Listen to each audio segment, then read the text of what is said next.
Good afternoon, everyone.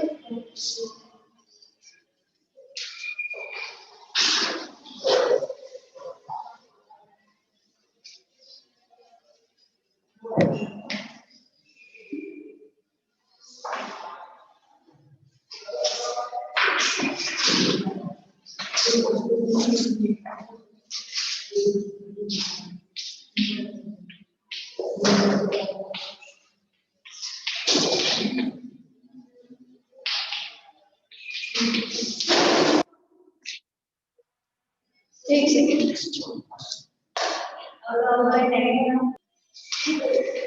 हाँ भी final year कल आप लोगों का कंप्लीट कर दिया था हम लोगों ने। ठीक है ना। तो चलिए आज से नया टॉपिक स्टार्ट कर देते हैं। दैट इज अ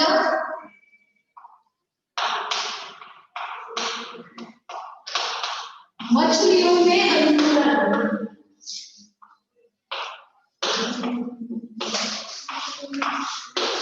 ठीक है, क्योंकि बहुत टाइम से हम एक ही चीज स्टडी कर रहे हैं, वही पिजन रैबिट वही वेलमन एक ही चीज हो गई, थोड़ा सा बोर हो गया। प्रोसेस चेंज कर लेते हैं, इसके बाद फिर हम लोग अपना वही सेक्शन बी में से कुछ टॉपिक उठाएंगे। ठीक है ना।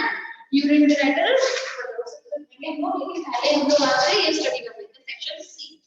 इसमें सबसे फर्स्ट टॉपिक है आप लोगों का मछलियों में अनुकूलन। तो क्लास पहली बात यहाँ पर क्या आती है, अनुकूलन क्या होता है? तो बता सकते हैं अनुकूलन क्या होता है? एडेप्टेशन।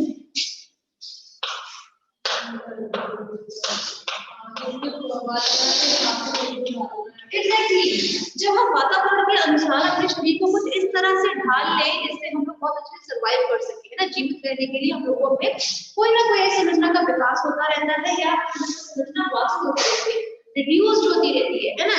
तो ऐसी चीजों की वजह से क्या हो पाता है, हम लोग बहुत आसानी से जीवित रह सकते हैं अपने एनवायरनमेंट में, वातावरण में। ठीक है ना। तो इसी चीज को हम क्या नाम देते हैं? ठीक। लेकिन यहाँ पर हम लोगों को बात किसके बारे में करनी है? मछलियों के बारे में। ठीक है। कि पहला क्वेश्चन यहाँ पर आता है कि मछलियों में अनुकूलन के लिए ऐसी कौन कौन सी संरचनाएं पाई जाती हैं जिसकी वजह से वो क्या कर लेता है, बहुत आसानी से जीवित रह सकता है। तो सबसे पहली चीज होती है अनुकूलन है शल।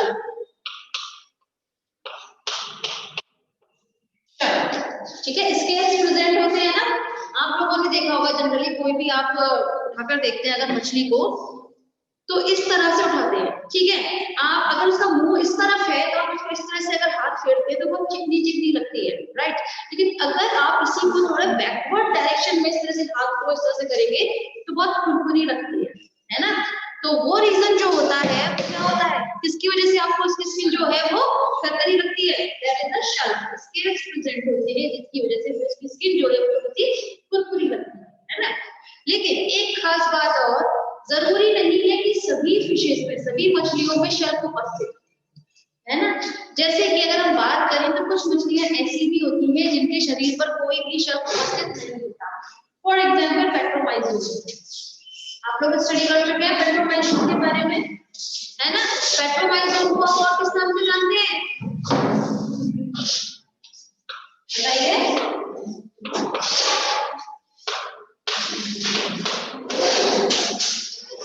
बताइए पेट्रोमाइजोन को हम और किस नाम से जानते हैं?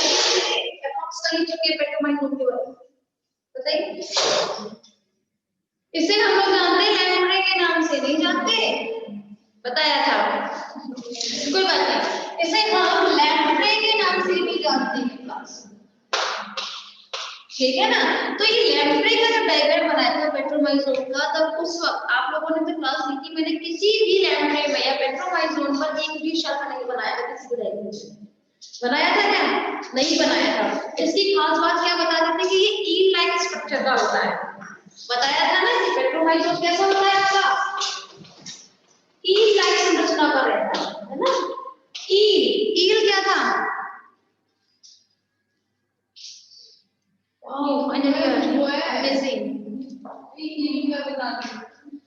क्योंकि ईल है ना बहुत फेमस है पहली बात।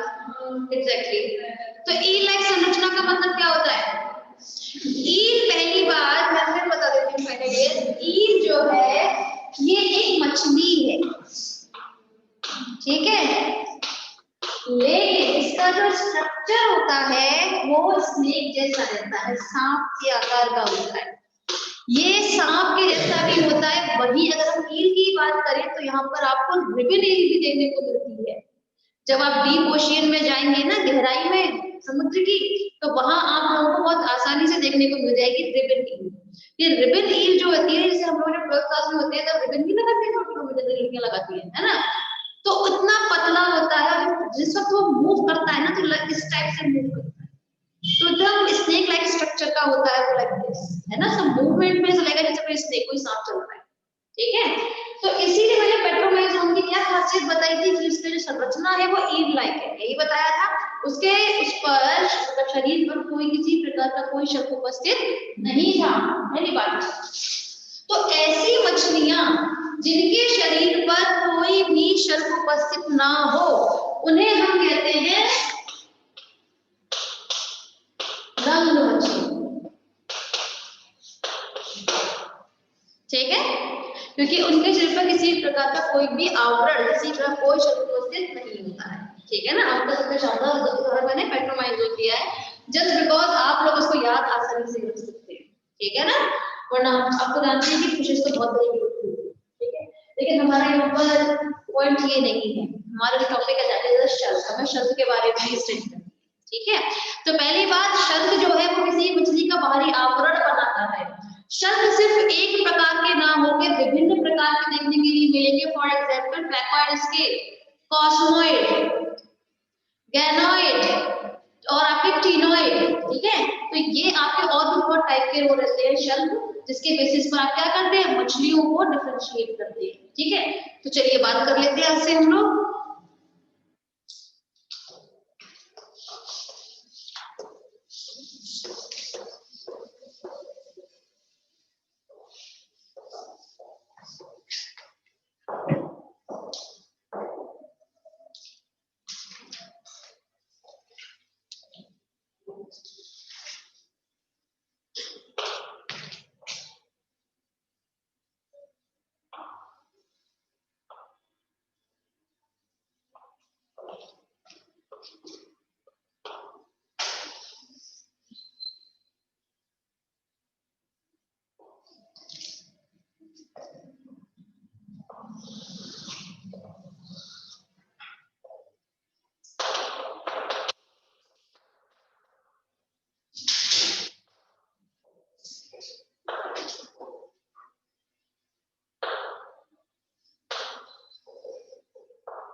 यहाँ पर आप लोगों के सामने सिर्फ और सिर्फ 4 ही टाइप के क्या बनाए शल्क बनाए।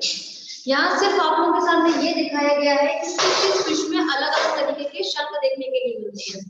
जैसे फॉर एग्जांपल अगर हम बात करें लंग फिश के बारे में, ठीक है, तो लंग फिश में कुछ इस शेप का आपका क्या देखने को मिलेगा, शल्क, ठीक है।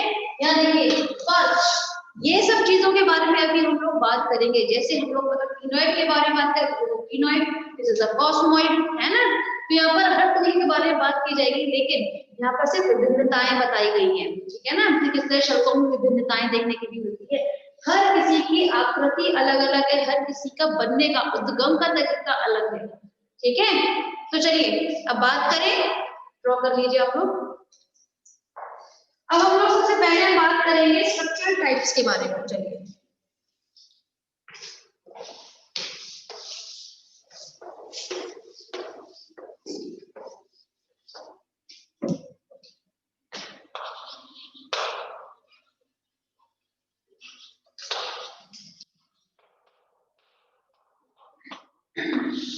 संरचनात्मक प्रकार, ठीक है। तो जब हम लोग क्लास बात करें स्ट्रक्चरल टाइप्स की, तो जनरली शल्क जो है वो दो ही प्रकार के बताए गए हैं, ठीक है ना।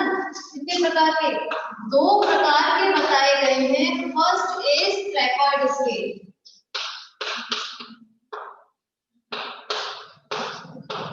ट्रैपॉइड स्केल मतलब ट्रैपॉइड शल्क, ठीक है।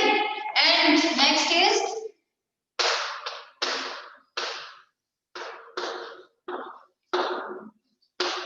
ठीक है नॉन ट्रैपॉइड स्केल। जब हम लोग क्लास बात करें नॉन ट्रैपॉइड स्केल्स का मतलब इसे हिंदी में बोलते हैं हम लोग अप्लैकॉइड। क्या बोलते हैं? अप्लैकॉइड, ठीक है। इस अप्लैकॉइड को ही हम, अगर हम इस अप्लैकॉइड को ही आगे भी डिफरेंशिएट करना चाहें तो देखिए प्लैकॉइड स्केल्स के बारे में तो आप लोग जनरली जानते हैं। प्लैकॉइड स्केल में सिर्फ उपस्थित होता है कुत्ता मछली, ठीक है। कुत्ता मछली ये क्या है?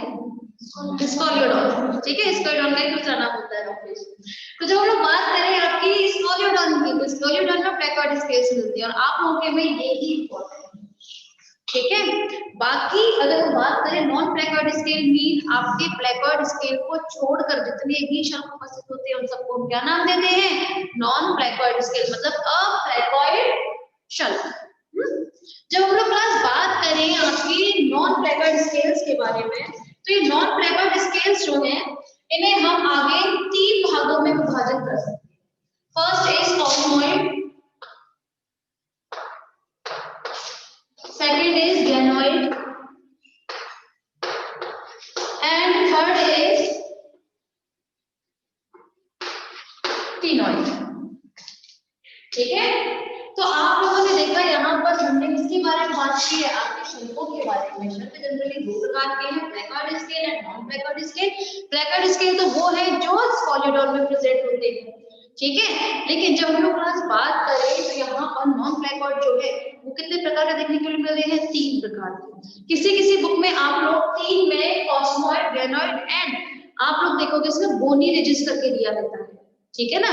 तो बोनी रिजिस को आप हटाइए, उसे हम क्या बोलेंगे? क्टिनोइड, ठीक है।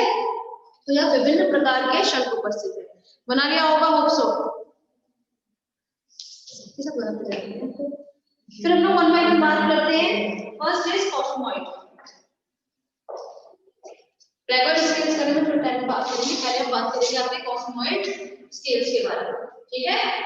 चलिए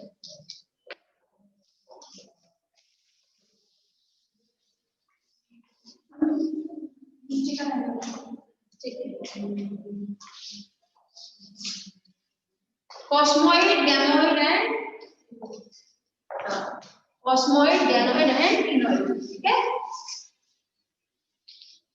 चलिए बात कर लेते हैं। फर्स्ट इज हेडिंग लिखिएगा आप सभी, कॉस्मोइड, कॉस्मोइड शल्क।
यहाँ हम लोग बात करेंगे आपके किसके बारे में, कॉस्मॉइड शल्क के बारे में, ठीक है। तो जब क्लास बात की जाए कॉस्मॉइड शल्क, ठीक है, तो कॉस्मॉइड शल्क है कुछ इस आकृति का दिखाई देता है, ठीक है। जब इसका हमने टीए सेक्शन लिया है तो हमें वो इस तरह से दिखेगा, ठीक है। दिस इज द कॉस्मॉइड शल्क। जब हम लोग क्लास बात करें आपके कॉस्मॉइड के बारे में, ठीक है, तो कॉस्मॉइड जो है वो 4 लेयर से मिलकर बना होता है। कितनी? 4 लेयर से, मतलब 4 परत से मिलकर बना रहता है। अब वो 4 परत कौन सी होती है? सबसे पहले से ऊपर से जो परत होती है दैट इज द इनेमल, ठीक है। क्या बोलते हैं उसे हम? इनेमल। इनेमल के नीचे की जो परत होती है उसे हम लोग बोलते हैं डेंटिकल। क्या बोलते हैं? डेंटिकल,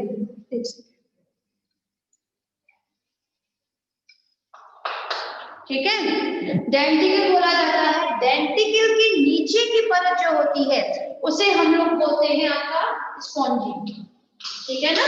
वही जो सबसे नीचे की जो आपकी लेयर रहती है दैट इज द आइसोक्लेरिक, ठीक है ना।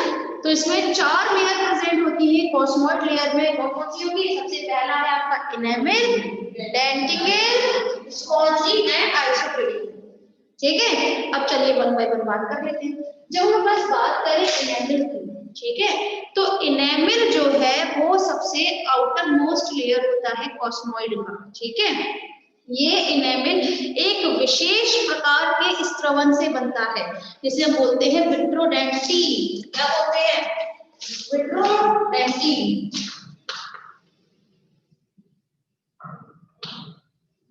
ठीक है। और ये बहुत ही ज्यादा ठोस रहता है। आप लोगों ने शब्द देखे होंगे तो आपको कड़ापन लगता है ना, वो कड़ापन इसी डेंटिसी की वजह से होता है, ठीक है ना, इनेमल की वजह से। इनेमल के नीचे की जो परत होती है इसे हम क्या बोलते हैं? डेंटिकल। डेंटिकल जो है इसका भी स्त्रावन जो है वो कौन करता है? इसकी मीसोडर्म करती है, पहली बात, ठीक है। और मीसोडर्म जिस पदार्थ का स्त्रावन करती है उसे हम बोलते हैं डेंटी। क्या बोलते हैं? डेंटी, ठीक है। तो पहली बात अगर हम बात करें डेंटिकल के बारे में तो डेंटिकल जो है वो एक तो इनेमल के नीचे होगी या फिर मौजूद होती है आपकी जो एक्सपोज्ड एरिया रहता है उसमें। एक्सपोज्ड मतलब जो दिखाई देते हैं हम लोगों को एरिया, ठीक है ना, उस पर मौजूद होता है आपका डेंटिकल, ठीक है ना। वही इसके नीचे वो प्रेजेंट होती है आपकी स्पॉन्जी। ये स्पॉन्जी लेयर जो है हमेशा थोड़ी वेस्क्यूलर टाइप की रहती है। वेस्क्यूलर समझते हैं आप लोग ना? वेस्क्यूलर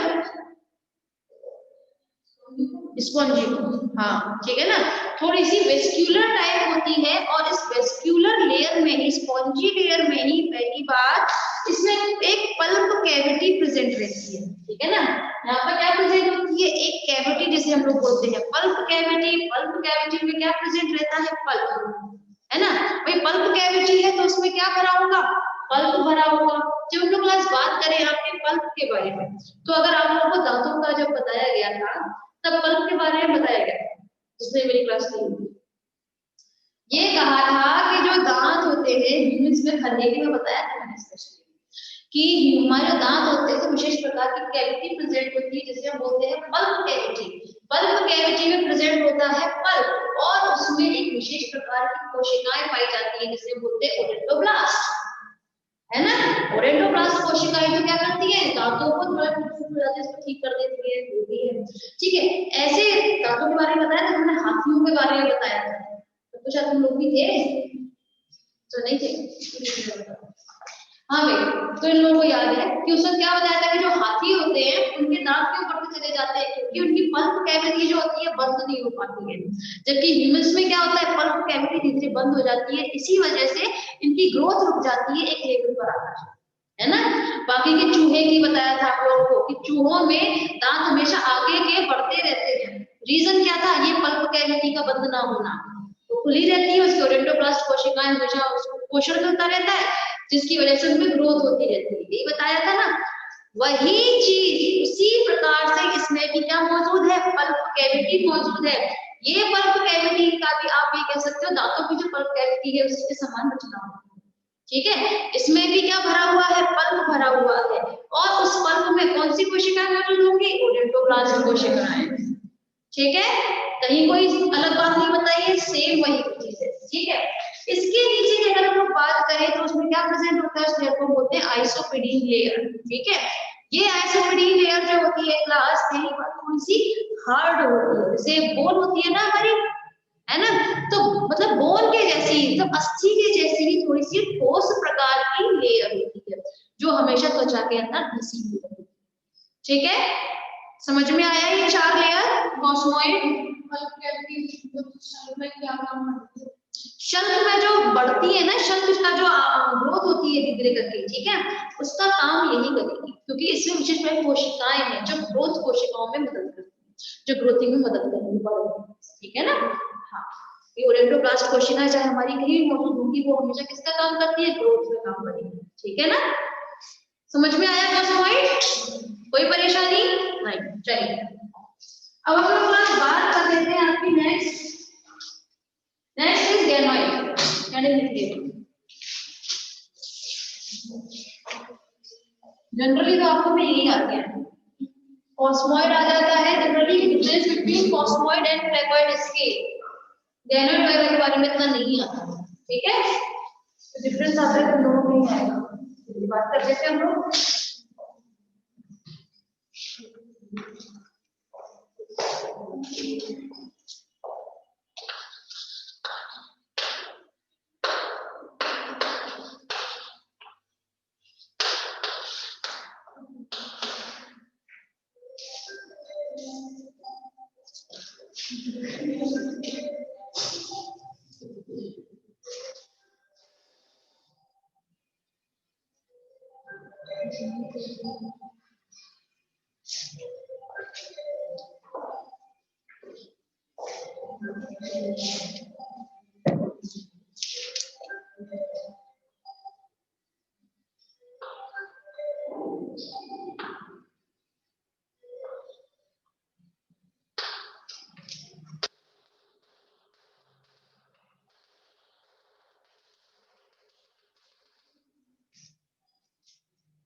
हाँ भाई,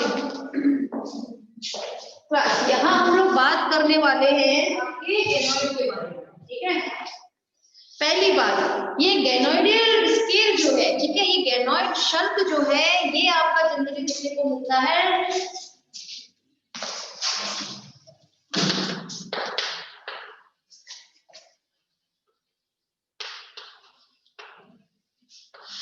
रैम्बोइडियल शेप में। ठीक है, आपने रोम्बस देखा होगा जनरली, जो आप मैथ्स में पढ़ते हैं 10th में, रोम्बस पतंग देखी है सबने, ठीक है, उसे आप कभी भी उसमें नहीं रखेंगे, क्या कहते हैं, स्क्वायर में रख दिया, नहीं, उसे हमें रोम्बस में रखा जाता है। ठीक है, रोम्बस को हिंदी में हम लोग बोलते हैं समचतुर्भुजाकार। ठीक है, क्या बोलते हैं, सम चतुर्भुज, समचतुर्भुजाकार। ठीक है, समचतुर्भुजाकार का मतलब क्या होता है, एक ऐसी चीज जो चतुर्भुज में है, चतुर्भुज मतलब जिसकी 4 भुजाएं हैं। ठीक है, और सम, सम मतलब समान है उसकी चारों भुजाएं, पहली बात। लेकिन वो आपका क्या कहते हैं, एक स्क्वायर नहीं हो सकता है। ठीक है ना, आप पढ़ते हैं ना क्यूबॉइड और ये सब क्यूब, है ना, तो उस फॉर्म में देखने को नहीं मिलता। वो हमेशा कैसे होता है, थोड़ा सा इस शेप में देखते हैं उसे, है ना। तो ये जो आकार होता है इसे हम बोलते हैं रोम्बस या रोम्बोइडियल। ठीक है, इसे हम हिंदी में बोलते हैं समचतुर्भुजाकार। ठीक है, तो आपका जो गैनोइड शल्क है वो जनरली कैसे देखने को मिलता है, समचतुर्भुजाकार देखने को मिलता है, चारों भुजाएं समान होती है। ठीक है, इसको उस तरह से समझ लीजिए। ठीक है, यहाँ पर जब हम लोग बात करें क्लास आपकी गैनोइड के बारे में, ठीक है, तो यहाँ पर ये देखने को हमें कुछ शब्द ऐसा मिलता है, इसका टीएस लिया है, देन हमें उसका डायग्राम कुछ इस टाइप से देखने को मिलता है।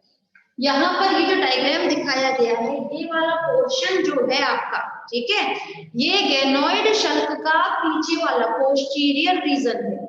पोस्टीरियर रीजन समझते हैं ना आप सभी, जो पीछे वाला हिस्सा जो होता है किसी शल्क का, वो यहाँ पर ये शो किया गया है। ठीक, जब हम लोग क्लास बात करें आपकी गैनोइड शल्क के बारे में, ठीक है, तो गैनोइड शल्क में हमेशा से क्या मौजूद होगा, एक तो आपका ऊपर की लेयर जो होती है गैनोइन, ठीक है ना, गैनोइन की बनी होती है, और उसके नीचे की आइसोप्रीडीन की बनी है।